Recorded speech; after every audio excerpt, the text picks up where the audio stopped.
Cyber crime police station ने 38 लाख के digital fraud case में 6 लोगों की गिरफ्तारी की है। इन लोगों ने चंडीगढ़ के एक निवासी को मुंबई पुलिस बनकर वीडियो कॉल किया और ये एक डिजिटल अरेस्ट फ्रॉड केस है जिसमें इन्होंने बताया कि आपका अकाउंट जो है मनी लॉन्ड्रिंग में इन्वॉल्व है। अगर आप इतनी राशि पे कर देंगे फलाने अकाउंट में तो आपकी अरेस्ट नहीं होगी, अदरवाइज आपको घर पे ही अरेस्ट किया जाएगा। एक दिन करीब एक कार्रवाई चली और जो हमारे विक्टिम हैं उन्होंने 38 लाख रुपए एक अकाउंट में आरटीजीएस कर दिए। उसके बाद उनको रियलाइज़ हुआ कि उनके साथ फ्रॉड हुआ है। उनको उन्होंने सीबीआई बन के भी कॉल किया। फिर उन्होंने हमें कंप्लेंट दी और उनका हमने अमाउंट होल्ड कराया। इसमें अच्छी बात यह है कि उनका पूरा 38 लाख रुपए अमाउंट होल्ड हो गया। और उसके बाद हमने जब तफ्तीश शुरू करी एफआईआर रजिस्टर करके तो उसमें कुछ अकाउंट ऐसे निकले जिसमें उस सस्पिशियस अकाउंट से फर्दर विड्रॉल्स हुए और कोइंसिडेंटली वो एक अकाउंट चंडीगढ़ का ही मिला। तो हमारी इन्वेस्टिगेशन टीम ने बहुत स्विफ्टली काम करते हुए जिस बैंक से विड्रॉल हुआ था अकाउंट होल्डर की डिटेल्स निकाली और फर्दर लीड को पकड़ते पकड़ते हमारे पास यहाँ पर वो लोग शामिल हैं जिन्होंने वो विड्रॉल किया और उनके एसोसिएट्स जिनको वो पैसा गया, जिन्होंने कमीशन ली।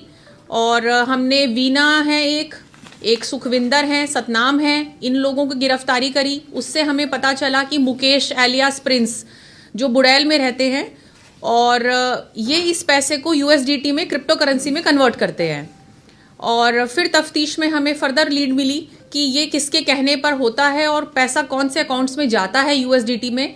वो फजल नाम का एक लड़का एलियास रॉकी अपने को कहता है, उसको हमने तमिलनाडु चेन्नई से गिरफ्तार किया।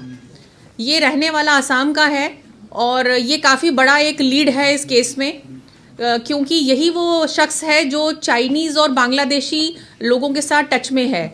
इसको जो डायरेक्शंस मिल रही हैं वो कुछ चाइनीज़ नेटवर्क से अभी तक लिंक आ रहे हैं। हमारे पास 2 लोगों के नाम हैं और ये वहाँ पर एक वेटर का काम करता है। इसको वहाँ एक बांग्लादेशी व्यक्ति टच में आया, उसने इसको इस काम के बारे में बताया। और शायद आप लोगों ने सुना होगा एक केजीएफ मूवी आई थी जिसमें रॉकी नाम का एक हीरो था, तो ये उससे थोड़ा इंस्पायर्ड है, इसीलिए इसने अपना नाम भी एलियास रॉकी रख लिया और इसका ईमेल आईडी और जो आईडीज़ हैं सोशल मीडिया पे वो इसी नाम से हैं। और स्टीफर्ड नाम का एक चाइनीज़ व्यक्ति है जो डायरेक्टली इसके टच में है, जिसके अकाउंट में ये पैसा ट्रांसफ़र करता है कन्वर्ट करने के बाद। और बाकी इन लोगों से हमें अभी काफ़ी सारी रिकवरीज़ हैं। 4.5 लाख रुपए कैश मिला है, इन्होंने कुछ गोल्ड खरीदा, सिल्वर ऑर्नामेंट्स हैं, लैपटॉप्स मिले जिसमें हमारे पास काफ़ी डेटा है जिसे हम एनालाइज कर रहे हैं, मोबाइल फ़ोन्स हैं, बहुत सारे ATM cards, passbooks, cheques books, ये सब हमें मिली हैं। तो ये लोग जो हैं काफ़ी सारे म्यूल अकाउंट्स प्रोवाइड करते हैं रॉकी को और वो फिर उन म्यूल अकाउंट्स में साइबर फ्रॉड का पैसा डाल के कन्वर्ट करके आगे चाइना में भेजता है। बाकी हमारी तफ्तीश अभी जारी है, बाकी अपडेट हम आपको देते रहेंगे। रॉकी का कोई क्रिमिनल बैकग्राउंड भी है?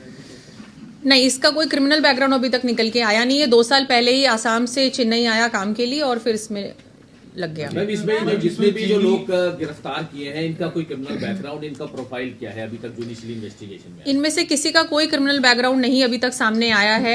ये साइबर फ्रॉड में ही पहली बार इन्वॉल्व हैं।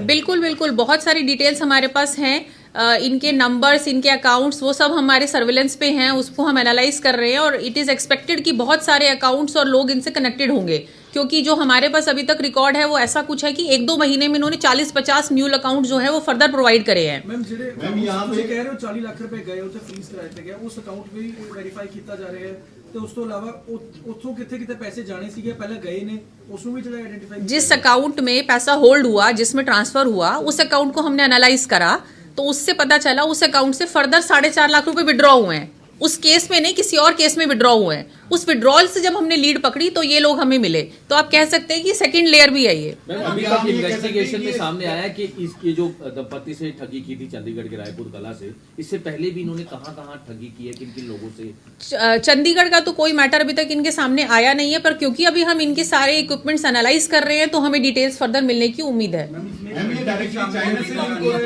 ये डायरेक्टली चाइना से लिंक हो रहा है क्योंकि जो इसका मतलब ये है कि चाइना में बैठकर एक तरह से ये सारा कारोबार जो कह सकते हैं। मैम जो आप कह रहे हैं कि चाइना पैसा कन्वर्ट गया है, वो चाइना क्रिप्टो करेंसी के थ्रू गया है या डायरेक्ट गया है पैसा? क्रिप्टो में गया है। क्रिप्टो में गया। मैम पहली बार ऐसा हुआ है कि चंडीगढ़ लोकल यानी कि गिरफ्तारी इसमें देखने को मिली है। और ये पंजाब जो और रहने वाले हैं इनमें से एक लेडी जो है वो सिर्फ चंडीगढ़ नहीं, लेडी भी फजिल्का की है। सिर्फ एक व्यक्ति चंडीगढ़ का रहने वाला है, बाकी फजिल्का और फिरोजपुर से हैं इनके और आपस में ये तो- आसाम से हैं। आपस में इनके है आपस में इनका तालमेल है, ये सारे एसोसिएट्स हैं। ओके। कैसे जानते हो वैसे इसके लोग? ये तो इनकी अपनी कोई पर्सनल नॉलेज है, मतलब जान पहचान है, क्योंकि फजिल्का के ही हैं 3 लोग तो। मैम ये अपने आप में ये पहला ऐसा लिंक आपके नजर में आया कि जो चाइना से इसके तार जुड़ रहे हैं, या आपकी पहले भी ऐसा हुआ कि हाँ पीछे भी रहा है, सिम बॉक्सेस वाले केस में भी हमारा रहा है, उससे पहले भी रहा है, मोबाइल ऐप वाले केस में भी रहा है, पर डिजिटल अरेस्ट फ्रॉड का ये पहला केस है जिसमें डायरेक्टली चाइना से लिंक है। एक बंदा है जिसके अकाउंट में पैसा जा रहा है। तो मैम वो चाइना में ही बैठा हुआ है या फिर वो यहाँ मौजूद है? चाइना में। मैम जो एक बंदा मुकेश जो चंडीगढ़ का है, उसके यहाँ पे और भी उसके लिंक्स हैं, अगर क्योंकि उसके थ्रू अगर पता चला जाए कि उनका बिल्कुल यहाँ पे वही इन्वेस्टिगेशन चल रहा है। यस, उन्होंने भी बना हम का मास्टरमाइंड कौन है? इनमें से तो आपका जो हम चेन्नई से लेकर आए हैं रॉकी फजल, वो मास्टरमाइंड है और पीछे वो फिर आगे चाइना से गवर्न हो रहा है। मैम कितना अभी तक क्रिप्टो करेंसी के थ्रू कितना पैसा चाइना गया? वो अभी असरटेन कर रहे हैं। मैम डिजिटल अरेस्ट के मामले पहले भी जैसे आप लगातार लोगों को भी अवेयर करते हैं, हालांकि ये किस तरह से आप लोगों को अवेयर कर रहे हैं और भी कुछ अवेयरनेस, क्योंकि लगातार इस तरह के मामले सामने आ रहे हैं डिजिटल हाँ अरेस्ट जी, के। अभी हमने डोर टू डोर कैंपेन भी एक शुरू करा हुआ है जिसमें हमारा स्टाफ जाकर घर घर स्पेशली बुजुर्ग लोगों को जो अकेले रह रहे हैं उनको समझा के आता है कि इस तरह से पुलिस कभी कॉल नहीं करती, आपको वीडियो कॉल नहीं करती, आपको फोन पे अरेस्ट नहीं करती, आपसे कभी फोन पे पैसे नहीं मांगती। तो ये डोर टू डोर हम कैंपेन चला रहे हैं, एक पैम्फलेट भी लोगों को दे रहे हैं other than social media and all जो हम कर रहे हैं। दूसरा, हम लोगों को ये बता रहे हैं कि आपका सिम कार्ड जो है आपके नाम से कोई और भी यूज कर रहा हो सकता है, कई बार हमें पता नहीं होता। तो टैफकॉप नाम का एक पोर्टल है डिपार्टमेंट ऑफ कम्युनिकेशन का, टेलीकम्युनिकेशन का, आप उस पे जाकर चेक कर सकते हैं आपके नाम से कितने सिम चल रहे हैं। अगर कोई ऐसे सिम है जो आप यूज नहीं कर रहे पर वो एक्टिव हैं तो आप उनको बंद करा सकते हैं वहीं पे पोर्टल पे रिपोर्ट करके।